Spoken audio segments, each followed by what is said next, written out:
कौन सा क्लास है बाबू ये? कैसा पढ़ाई होता है यहाँ पर?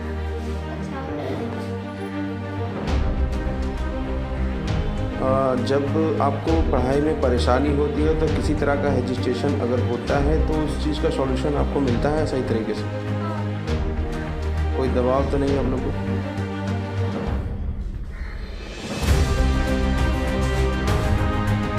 नेशनल पब्लिक स्कूल के नाम से आपका स्कूल चल रहा है हनुमान नगर में। इस स्कूल की कब स्थापना हुई थी सर, और किस तरीके से इस स्कूल में पढ़ाई की व्यवस्था है, ये सब हमारी जनता जानना चाहेगी। एक बार आप अपना परिचय देते हुए ये बताइए हमें। नमस्कार, मेरा नाम राकेश कुमार है। मैं image international public high school का डायरेक्टर हूँ और इस स्कूल की स्थापना 2006 में हुई थी और उस समय से अभी तक हम लोग निरंतर हर साल बच्चों को पढ़ाई करा रहे हैं और 10th पास कर रहे हैं। और सभी जगह पे कभी कंपटीशन भी करते हैं तो उसमें प्राइज क्वालिफाई करते हैं बच्चे। ओलंपियाड जैसे olympiad and drawing competition, math olympiad, science olympiad, इस तरह का कंपटीशन में हमारे इमेज इंटरनेशनल के बच्चे पार्टिसिपेट करते हैं और कैश प्राइज और आपका जैसे कभी ट्रिप मिलता है नासा जाने का, इस टाइप के कंपटीशन को मतलब लगातार बच्चों को प्रोत्साहित करने के लिए आपके तरफ से अलग अलग तरीक़ों का कार्यक्रम किया जा रहा है, निरंतर किया जा रहा है। जी जी। दूसरा सवाल हमारा ये रहेगा सर कि जो ये इमेज इंटरनेशनल स्कूल जो आपका है, ये स्कूल सीबीएसई से मान्यता प्राप्त है या चाहे आप 10th बोर्ड के लिए आप किसी दूसरे स्कूल से, फ्लाइंग स्कूल से आप काम करते हैं? जैसे सर हमारा स्टैंडर्ड 8 तक बिहार बोर्ड से जो हमारा टैग है हम लोग वो बिहार बोर्ड से जो मिलता है रजिस्ट्रेशन वो प्राप्त है जी। एंड सीबीएसई के लिए हम लोग अभी इमेज वर्ल्ड स्कूल संपचक में ऑन प्रोसेस है। शायद लास्ट 2023 इंड तक हमें वो प्राप्त हो या स्टार्टिंग 2024 में एफिलिएशन सीबीएसई की मिल जाएगी। फ़िलहाल अभी हम किसी स्कूल से टाई अप हैं और उस तरह से हमारा बच्चों का 10th का रिजल्ट आता है और एवरी ईयर अच्छे मार्क्स आते हैं। प्रीवियस से 6% मार्क्स अचीव हुआ है और 100% सक्सेस रेट रहा है। सभी बच्चे ने अच्छा स्कोर किया है। एक महत्वपूर्ण सवाल सर ये होता है कि आप इतने दिनों से स्कूल का संचालन कर रहे हैं, बीच में कोरोना काल आया था सर जी। इस कोरोना काल में अच्छे स्कूल का दम निकल गया, बहुत दिक्कत हुआ, प्रॉब्लम हुआ उनके साथ।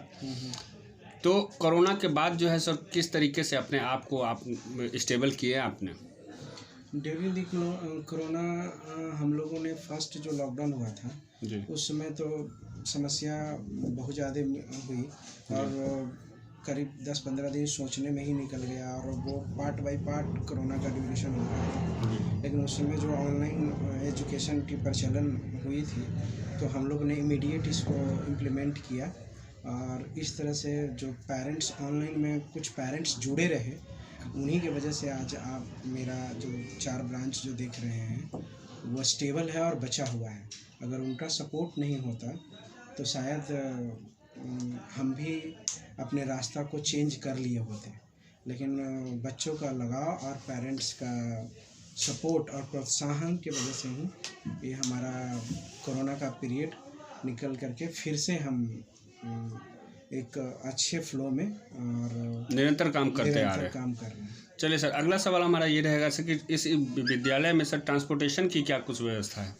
हाँ, ट्रांसपोर्टेशन की हमारे पास अभी 2 बसेस हैं और 4-5 वैन हैं, स्कूल वैन, जिसके सारे में जीपीएस लगा हुआ है जी। और पटना के सभी लोकेलिटी में हमारा जितने भी इसके अराउंडिंग एरिया हैं सभी जगह से पेरेंट्स आ रहे हैं। जैसे सिटी से भी आ रहे हैं, बच्चे आ रहे हैं एंड इधर आपका बस स्टैंड जो ओल्ड बस स्टैंड था उसके मीठापुर बस स्टैंड से भी बच्चे आ रहे हैं। मतलब आसपास के कहीं से भी बच्चे अगर एडमिशन लेते हैं तो उन्हें ट्रांसपोर्टेशन अवेलेबल कराया जाएगा। चलिए सर, अगला सवाल हमारा ये रहेगा कि इस स्कूल में लड़कियों की पढ़ाई को एजुकेशन है कि नहीं सर?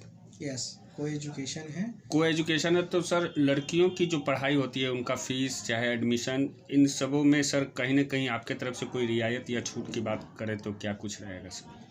हाँ, गर्ल्स एडमिशन अभी फ्री कर, एडमिशन चार्ज में फ्री किया जा रहा है। और जो हमारा डेवलपमेंट और मिसलेनियस चार्ज है उसमें भी कुछ डिस्काउंट किया जाता है गर्ल्स को स्पेशली। चलिए, अगला सवाल हमारा ये रहेगा कि सर 10th बोर्ड में आपके स्कूल से लगभग कितने बच्चे अपीयर होते हैं? एवरी ईयर अबाउट 60 एंड 60-70 के बीच में बिटवीन बच्चे अपीयर होते हैं। इस ईयर शायद 66 है। चलिए, अगला सवाल हमारा लास्ट सवाल ये रहेगा सर कि इस नए सेशन के लिए आप अपने अभिभावक और बच्चों को क्या कुछ कहना चाहेंगे?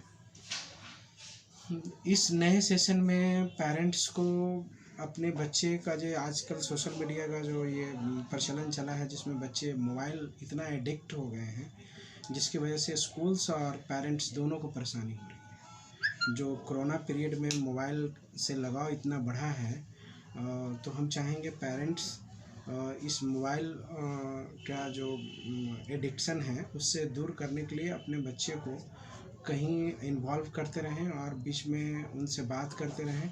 और ऐसा भी नहीं है कि विदाउट मोबाइल भी बहुत सारी चीज़ें हो सकती है, बट मोबाइल की भी कुछ टाइम समटाइम्स उसे दें, लेकिन एक प्रॉपर गाइड रखें कि वो मोबाइल एडिक्शन ना हो, क्योंकि उसके वजह से पढ़ाई बहुत इफ़ेक्ट हुआ है। कहीं ना कहीं आप ये कहना चाहते हैं कि पेरेंट्स को अपने बच्चे के ऊपर पूरी निगरानी रखनी चाहिए। जी जी कि वो क्या कर रहे हैं, कहाँ पढ़ रहे हैं, हाँ, किस तरीके से पढ़ जी रहे हैं। जी। चलिए सर, हमारे चैनल के साथ बात करने के लिए आपका बहुत बहुत धन्यवाद।